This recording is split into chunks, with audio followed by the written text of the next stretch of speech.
Today I'm going to be talking about how to write an ERP exposure response prevention script for the treatment of OCD and Pure O. Hi, I'm Paige Pradko. Welcome to Therapy for a Better Life.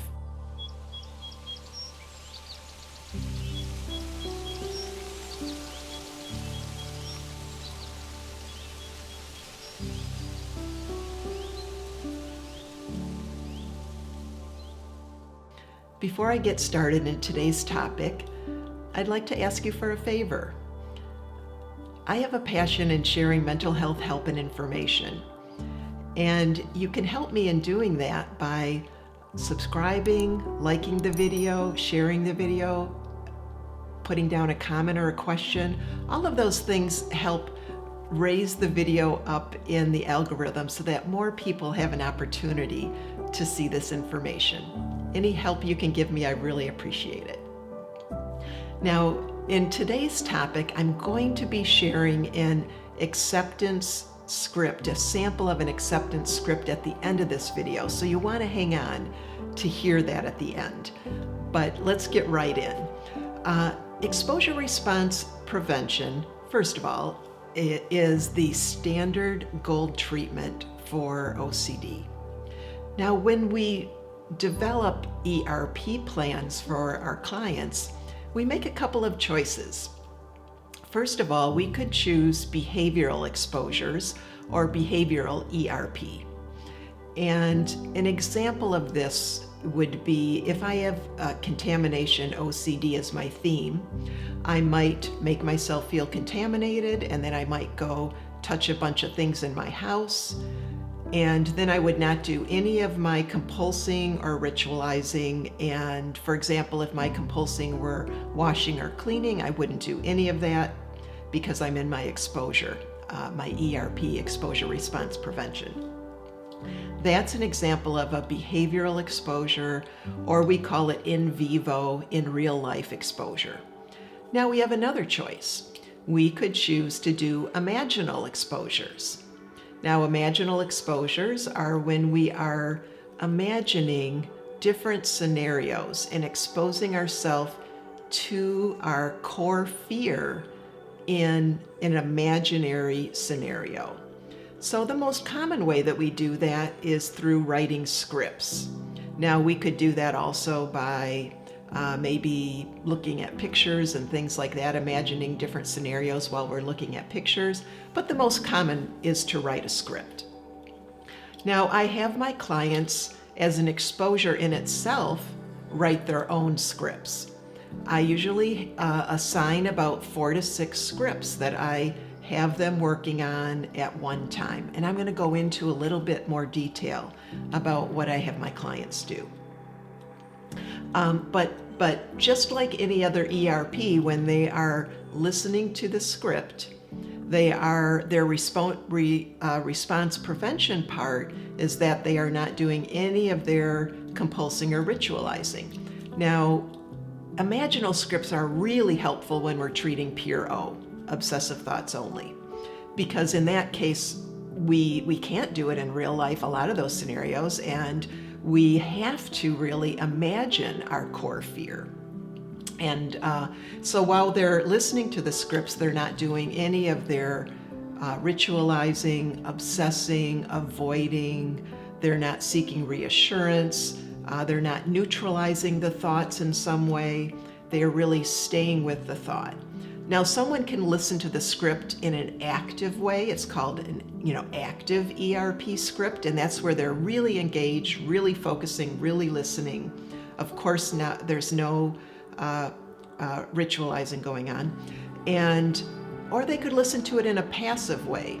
There's also the response prevention part where they're not engaged in any type of whether it's rumination or avoidance or any of those things, but they're passively listening. It might be in the background, and they might be driving or cooking dinner or but they're just playing the script on a recorder in the background. Now, what to include in your scripts? That's an important piece. So your scripts are usually, I have my clients do about 1 or 2 paragraphs. And I want them to touch on their core fear. Now, when we get into core fears, you have to imagine, what is my worst case scenario? If it's with, if you're having obsessive thoughts, imagine like, what might you do? What are you afraid you might do? What might be the consequences of that? Who would know? What would happen to other people? What would happen to you? What are these core fears that are involved with your obsessive thoughts? So we are going to try to really identify those core fears and then hit those core fears while we're writing the scripts. So you may have some scripts that are kind of mildly hitting the core fear, medium, and then really more challenging. I like my clients to, again, write their own and write their scripts as they're very believable to them. But I don't have them write it as if I have already done this bad thing, if it involves that or something bad happening. I have them write it as if it might happen. This may happen, this might happen, and this might be the consequence. And so I like people to kind of write it as if it's very unknown. It might happen, it might not. We have to hold that uncertainty and hold that unknowing and tolerate that doubt. And so I always have them also include the doubt and the uncertainty. This may happen, it may not happen, right in their scripts.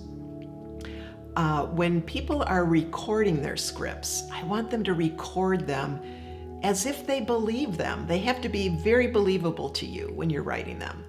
And when you're recording them, emphasize certain words. You can get emotional if they make you emotional. Most people do get a little emotional. These scripts have to be believable. They have to touch your core fear in order for them to work. Now, I typically have my clients, as I said, write a couple of these scripts and then record them. Now, you can read them out loud over and over again, but I like them to record them so that they can just play. And I actually recommend listening to them I try to get my clients to do it 2 hours a day. Now, if they can just have it playing in a headset or playing in the background for much longer, oh, that's wonderful. I want them to immerse themselves with it. So the goal is about 2 hours a day, but if they can do it more, let it play in their car when they're driving, anything, that's great too. Another thing that I do is I have them listening to, sometimes mixing it up by listening to their scripts on repeat on maybe a headset while they're actually doing a behavioral exposure. That's really combining it so I can get them to kind of surprise themselves and hit that core fear in different ways. Now, let me give you an example of different types of scripts. The one I'm going to read at the end is called an acceptance script. This is what I usually start with. I have the client kind of writing a script about accepting OCD, accepting uncertainty, that I have to accept uncertainty in my life. I tolerate uncertainty in so many different areas. I can tolerate it in this area too. I'm learning to accept that I will have doubt and unknowing in so many areas of my life. Another script might be the commitment to ERP script. And this is all of the reasons on why you want to treat your OCD, why you really want to do ERP, because ERP is hard. You're going right into your core fears and you're exposing yourself to that core fear. ERP is tough, and so I like a script about why I want my life back from OCD. I want to spend time with my family and friends. I want to enjoy my time with my family and friends. I don't want to obsess about these things anymore. And I want them to write a whole script on why they are committing themselves to doing their ERP. Really helps with the motivation. There can be scripts about even kind of encouraging yourself on, hey, I'm doing a good job. I'm doing this ERP. Even if I have a bad day, even if I have a bad ERP exposure, even if I didn't do everything perfect, I'm so proud of myself because I'm doing this and I'm fighting OCD. Now, I did already touch on the scripts on core fears, that we're working on different levels of core fears when we're writing the scripts. And when I have people record them, I have them record them all together. So now if they're doing different levels of core fear, we're going to add different ones on different weeks of treatment. So it is up to you what you want to listen to on recording right now. Do you want to start with some mild ones and then work your way up? That's wonderful. Also, if you, as I said earlier, if you don't have a way to record them, you can read them. That works too. Now I'd like to read the acceptance script that I have prepared. Oh, I also wanted to point you to Jonathan Grayson's website. It's called freedomfromocd.com, and he has several scripts on his website that can be really helpful. Now, this acceptance script, you can write in any way that you'd like, but I want you to just hear it. I have OCD. I accept that I may never get certainty about any of my anxious thoughts or obsessive thoughts. If I continue to do my compulsions, I will continue to feel miserable and have this relentless guilt and just be a slave to my OCD. I deserve to be able to enjoy my time with my family and friends. I deserve to enjoy my life. I'm willing to devote time every day to doing ERP, and I'm willing to do the hard work of ERP now in order to have a happier life in the future. I'm willing to accept unwanted thoughts and feelings as I go throughout my day. I am not going to ritualize. I'm not going to compulse. I'm not going to ruminate. I'm not going to do those behaviors to make me feel more comfortable. I will tolerate the anxiety in those moments. I will not let OCD bully me anymore. It may be difficult, but I am a person of value, and I deserve a life that is not controlled by OCD. So I hope to hear in the comments what you're going to write your scripts about, or if you have any questions that I can help you with on these scripts. So until next time, I will see you in session. Take care. Bye-bye.